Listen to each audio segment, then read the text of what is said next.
This is one of my shorter English stories, but while most of my stories deal with psychological problems of man, this one is a character-oriented story, factually, essentially true, I should say, almost true, written in autobiographical vein.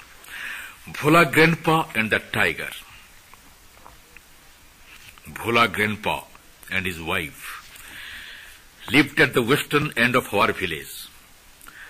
Their hut was overshadowed by a large bokul tree which, with the advent of spring, grew luxuriant and continuously showered its tiny red fruit in their courtyard. The tree had become the permanent abode of a small troop of monkeys. Bhola Grandpa and his wife did not mind it. I vividly remember the moonlit night when we were returning from the festival in honor of Lord Shiva. Still looked upon as a child, I had chances galore to travel perched on the shoulders of able-bodied villagers. The road was long, and far above the fog, the moon looked like it was suffering from a bad cold. I nodded off on the village chowkidar's shoulders. Father was looked upon with awe and reverence, and the villagers considered it a privilege to walk in his company. Bhola Grandpa, senior to him by a few years, was always more prompt than the others in expressing his agreement with whatever father uttered. But suddenly Bhola Grandpa gave out a loud wail. Taken aback, our party came to a halt. Inquiry revealed that Bhola Grandpa had led his daughter's son, who was of my age, to the festival. He piloted the grandson through the jostling throngs with two of the body's fingers held tightly in his grip. He did not realize when those fingers slipped out. His grip, however, continued to be as before. It was when someone queried about the content of his grip that he remembered the grandson and gave out that wail. Father chose two keen-eyed escorts from our party and directed them to go back with Bhola Grandpa to the festival. The grandson, who had found a congenial shelter under a cow's belly and kept blinking at the unfamiliar people passing by, was rescued before long. I remained alert for the rest of the journey and heard Father recount the following anecdote. Bhola Grandpa, whose father and grandfather too had been in our employment, spent most of his time in our house. One afternoon, decades ago, he was found sprawling on a corner of our veranda with his tongue stretched out. A shiver ran through those who found him in that condition. They took him for dead. What, however, had happened was this. An hour earlier, someone had broached to him a proposal for his wedding. Modesty had made him stretch out his tongue. He had just forgotten to withdraw it while falling asleep. I remember Bhola Grandpa blushing and looking down while Father narrated to an amused audience on our terrace the next day yet another episode of their younger days. It was a wet afternoon. Bhola Grandpa, looking wild with excitement, confided to Father and his friends that he had spied upon a gang of pirates burying a large box under one of the sand dunes on the lonely seashore of our village.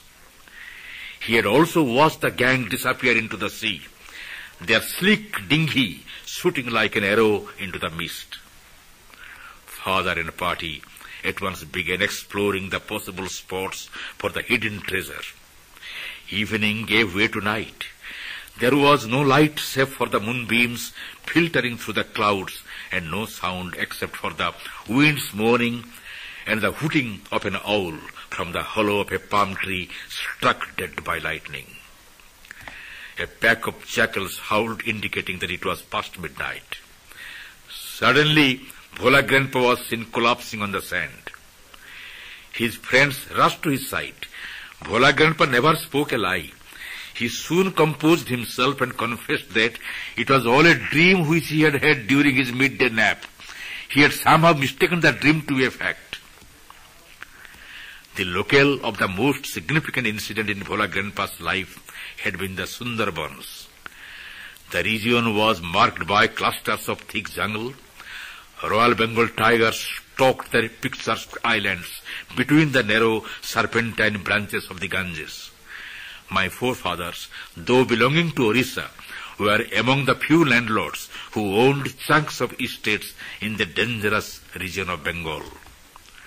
Bhola Grandpa was periodically sent there to manage the property. In the Sundarbans of those days, nobody would walk alone even in daytime.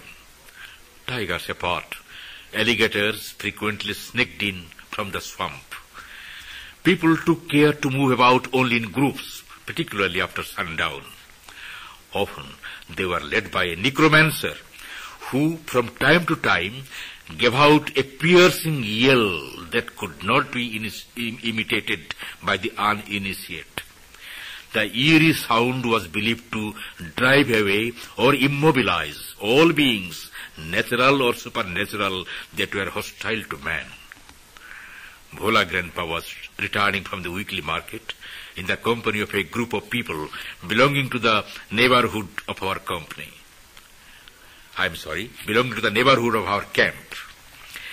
He did not remember when he had fallen behind the party. He woke up to his aloneness when, at a distance of about 5 yards before him, a full-grown Royal Bengal tiger gave a jolly growl, fixing his bright gaze straight on his face. Bhola Grandpa instantly clambered up a banyan tree that was at hand. The tiger roared and circled the tree about 100 times. Then it settled down under a bush and continued in that position without taking its eyes off Bhola Grandpa even for a moment. With nightfall, the forest grew dark and silent. Bhola Grandpa could hear the bored tiger beating its tail on the dry leaves and scratching the ground from time to time. He could see its bluish-yellow eyes rolling all over the tree. Hours passed. Dawn broke out with the cooing of a couple of doves. Bhola Grandpa came down. There was a hamlet of Santals on a mound less than a furlong away. Bhola Grandpa climbed the mound and requested the first man he saw for a little fire to light the bidi. The man had been a witness to all that passed between the tiger and Bhola Grandpa. In fact, he had spent the whole night sitting at the threshold of his heart, waiting to see what would happen next. He eyed Bhola Grandpa with perfect bewilderment. "What is your secret, sir, that you walked past that hungry beast and it just gaped at you and did nothing more?" He mumbled out his question at last. Bhola Grandpa remembered the tiger and looked towards the bush. The tiger was seen stretching its limbs and yawning and preparing to leave the place as though its bewilderment was giving way to disgust. Bhola Grandpa is said to have passed out for a moment. Half a century later, one morning, Bhola Grandpa was found to have died peacefully in his sleep. He was 95. Even then, we shed tears and lamented his death volubly. But the most original of the laments came from 80-year-old Granny, Bhola Grandpa's wife.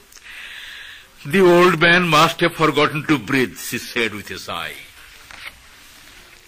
The end.